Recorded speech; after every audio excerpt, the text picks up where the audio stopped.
Dans cette vidéo, on va voir comment faire différents types d'augmentations. Donc, on va apprendre à faire des augmentations, hop, des augmentations à jeter. Donc, les augmentations à jeter, ça crée ce petit côté un peu dentelle ici, de petits trous-trous. Donc, ça rajoute une maille à chaque fois, hein, on le voit bien. Ici, c'est les mailles du rang de montage. Et à 3 mailles du rang de montage, ici, j'ai rajouté, hop, ici, avec l'autre cordon. Hop, ici, vous voyez, il y a une maille qui a été créée, donc du coup, une nouvelle colonne qui est rajoutée.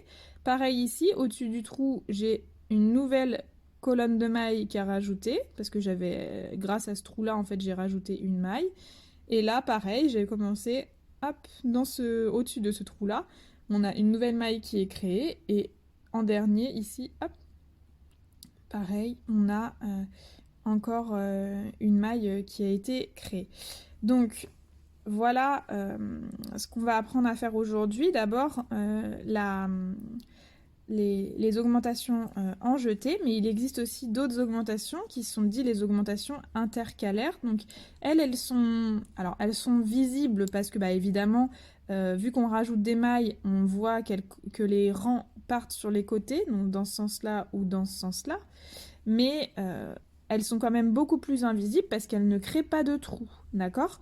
On a juste des petits débuts de mailles comme ça qui vont se créer selon là où on a décidé de faire nos augmentations. Donc voilà ce qu'on va voir aujourd'hui dans cette vidéo. Donc là pareil, j'ai refait des augmentations à trous-trous. Donc c'est les augmentations à jeter. Et là, ce sont des augmentations intercalaires. Donc des augmentations intercalaires, elles peuvent aller soit vers la droite, ou soit vers la gauche. Voilà. Et ben on va voir ça ensemble aujourd'hui. Commençons par les augmentations à jeter en petits trous. Alors en général, pour commencer, les emplacements des augmentations, pour savoir où est-ce qu'on doit les faire, en général, le patron va vous indiquer dans le premier rang, celui qu'on vous allez tricoter en premier, de placer des marqueurs. Donc les marqueurs, ça peut être différents types de marqueurs, ça peut être des petits anneaux, ça peut être des petites choses avec des pendentifs, ou ça peut être tout simplement des petits marqueurs en poule comme ça, hein, qui sont simples et efficaces. L'avantage c'est qu'on peut les ouvrir, on peut s'en servir pour plein de choses. Donc bref, c'est toujours bien d'avoir une petite boîte comme ça dans Pool pour pouvoir marquer différentes indications sur notre tricot. Donc là, les augmentations, ces augmentations à jeter ici, elles se font juste après le marqueur, le premier marqueur ici, et juste avant le marqueur de la fin, là. D'accord ? Donc, du coup, on va commencer sur le rang endroit. Donc le rang endroit, c'est celui où on voit les petits V quand on est sur du jersey. Ça peut aussi se faire sur du point mousse. Donc là, le rang endroit, c'est celui qui est déterminé lors de la mise en place des marqueurs par le patron. Et souvent, on va vous demander que le premier marqueur, il soit d'une autre couleur. Comme ça, vous savez que quand vous voyez, par exemple ici, s'il est violet, et ben ça veut dire que c'est le début de mon rang endroit, d'accord? Ça peut être un bon moyen de repérer l'endroit et l'envers, parce que je rappelle que sur le point mousse, c'est un point qui est totalement réversible, donc on pourrait pas savoir si on est sur l'endroit ou sur l'envers si on n'avait pas cette petite indication.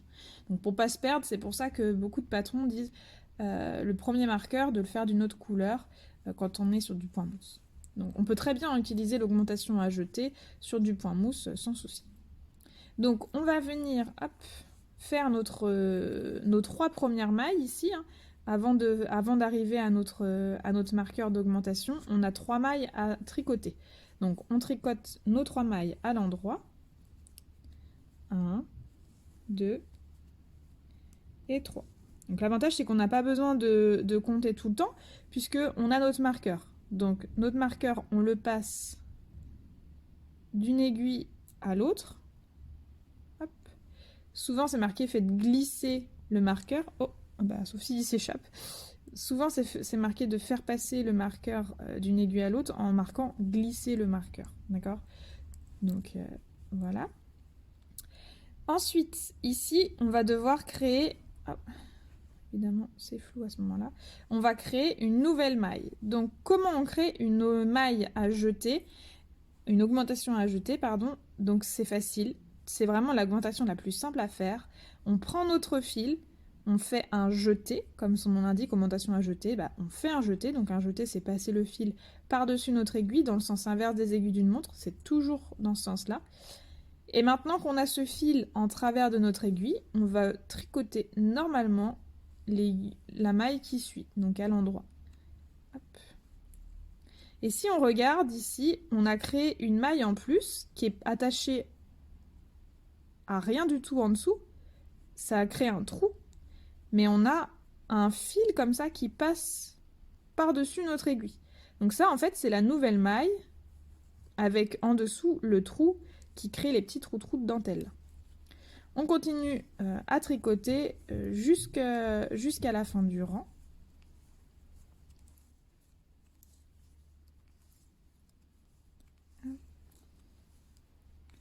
Toujours en maille endroit.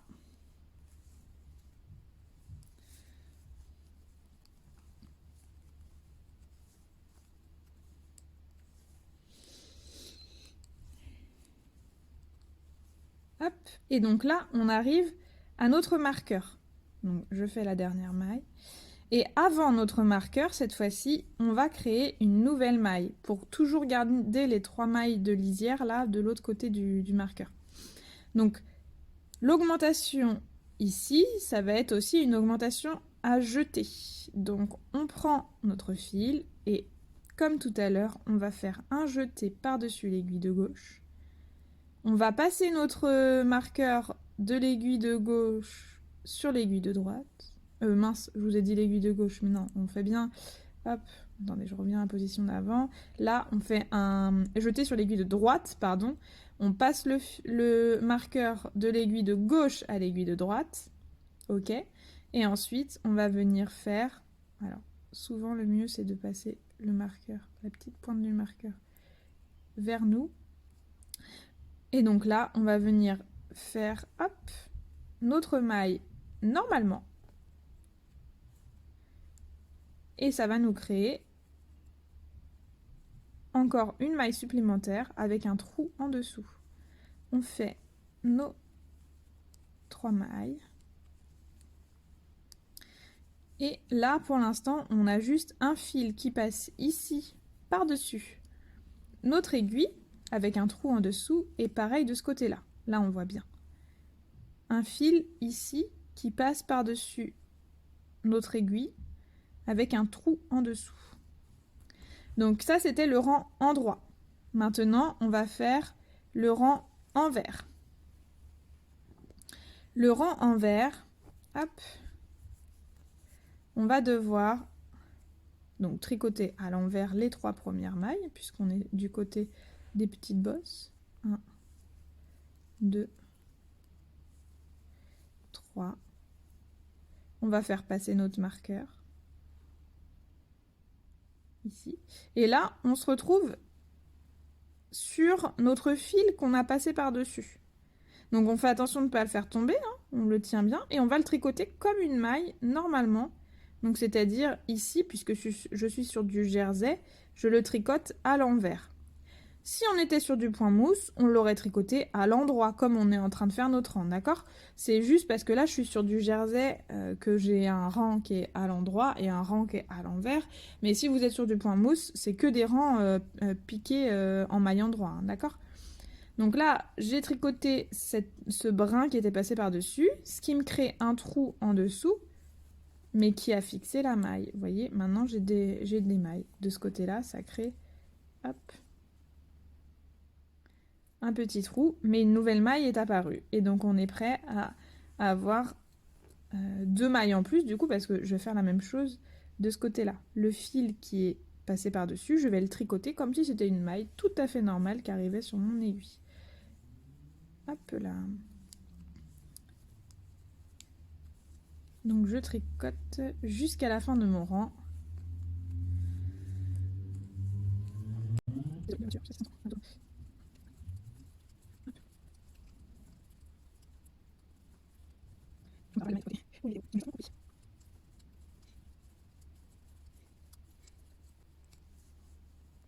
Et donc là, on arrive sur notre dernière partie de rang en vert. Voilà, donc là je suis sur le fil qui est passé par-dessus, donc sur le jeté. Je le tricote comme si c'était une maille qui venait. Je passe mon marqueur. Hop. Voilà. Je tricote mes 3 mailles lisières.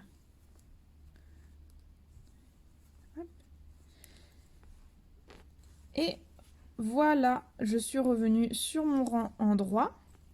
Et donc là maintenant, on peut voir ici un nouveau trou, mais avec une nouvelle maille qui a été créée. Et voilà la jolie lisière d'augmentation avec ce petit point de dentelle en fait qui se crée. Les petits trous, c'est de la dentelle. Donc du coup là, on a fait très facilement des augmentations en dentelle avec des petits trous ici. Avec ici, on voit bien, comparé au premier rang, on a rajouté 1, 2, 3, 4 et la petite 5e. On a rajouté 5 mailles de ce côté-là, donc évidemment, on a aussi rajouté, puisqu'on fait les choses en symétrique, pareil ici, par rapport à notre rang de base, on a rajouté 1, 2, 3, 4, 5 mailles de ce côté-là, avec des petits trous-trous. Voilà pour les augmentations à jeter. Prochaine vidéo, on apprend à faire les augmentations invisibles ici, donc ça s'appelle des augmentations intercalaires.